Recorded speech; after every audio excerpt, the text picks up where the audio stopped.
Hi, I'm going to walk you through this Chem Collective virtual lab for the limiting reactants problem. So when you click the link that's attached to the Google Classroom post, it should bring you to this screen. And from here, to get the directions for following the lab, click on the top here that says Limiting Reagents Problem 1.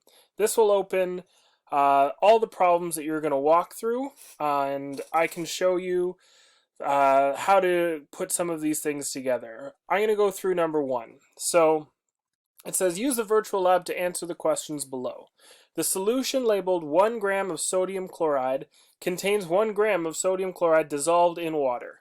Use the solution viewer to determine the number of grams of sodium ions and chlorine ions in the solution and confirm that these add to 1 gram. Okay, so this is just getting used to some of the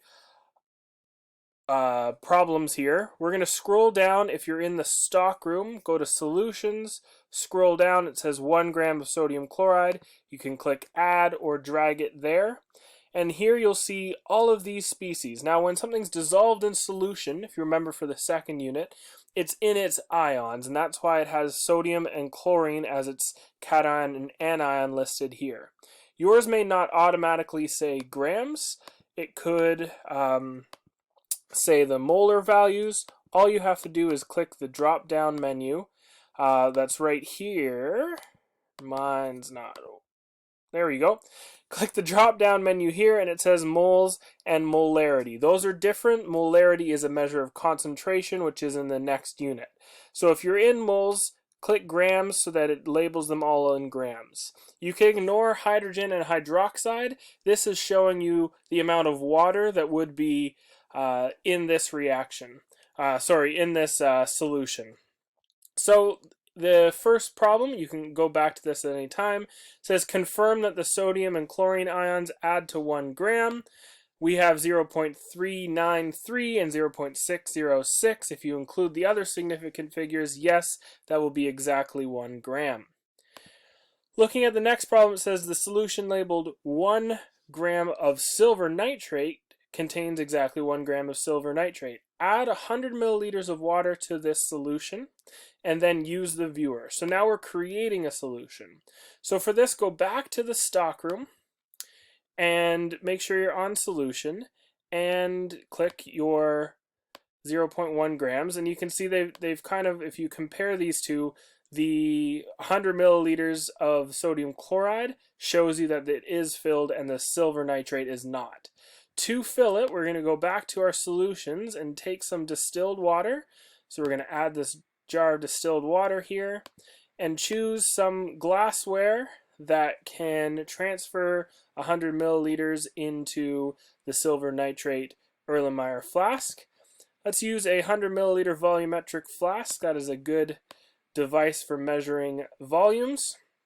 So here, by dragging them, you can combine and then choose the amount of liquid that you want to put in. So you just saw you have to drag the water into the 100 milliliter flask, and you can type in right to this solution 100 milliliters, pour, and you can see it gives you what you would see in the volumetric flask. You got the nice meniscus here, and that line is right at the bottom. That is accurately 100 milliliters.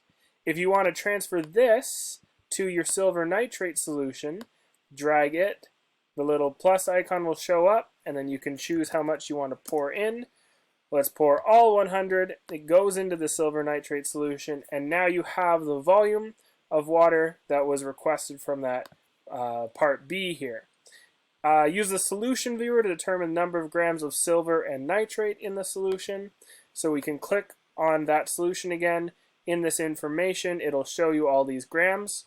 You may see something adjusting slightly here. It will do that for a while to go back to the temperature that's been set. The reaction will either absorb or release energy, so this is a very accurate depiction of what would happen. These are very, very small values, and will eventually reach equilibrium, which is a grade 12 concept. So you can ignore them for now. As you can see, the nitrate and the silver, which the question is asking about, are set. And yes, they do both add to 1.00 grams. I'm going to go through the last part, 1C, and then you can do 2 and 3 on your own. And the questions 2 and 3 are what you're going to write the lab introduction about. So 1C says, now add the 1 gram of silver nitrate to 1 gram solution of sodium chloride. It says solid silver nitrate, so we're going to need to go back and get solid silver nitrate or start a new workbench. I'll show you how to do that. Write down the mass of each species in the solution and the mass of silver chloride that would be formed. Confirm that the amount of these species are consistent with what you say in parts 2 and 3. Okay, so this is leading up to what you're going to do in parts 2 and 3. You can go to File to create a new workbench, which I'll do here, and then you can have everything you've done in one station and create a new station from there. So the question asked for the silver chloride, the sodium chloride and the silver nitrate here, and we have the solid silver nitrate and the solution of sodium chloride, and we're going to combine them just by doing that. Let's put all of the solution in there. Notice that it's 100.34 milliliters. This would be accounting for the density of the sodium chloride. You could just write 100 exactly, and you will still get the full amount. So click pour. That all goes in there. You have a new solution of silver nitrate, and if you go over here, your species and all your different ions will be listed. Now you're going to have very, very small amounts of the silver ion left over. That is because when you're talking about limiting reactants, it still doesn't completely react.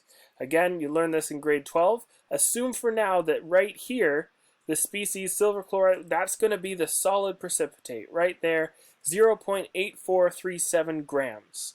If you wanted to look at the molar ratios and do the calculations and check your answer, you can again click that arrow there to get your molar values.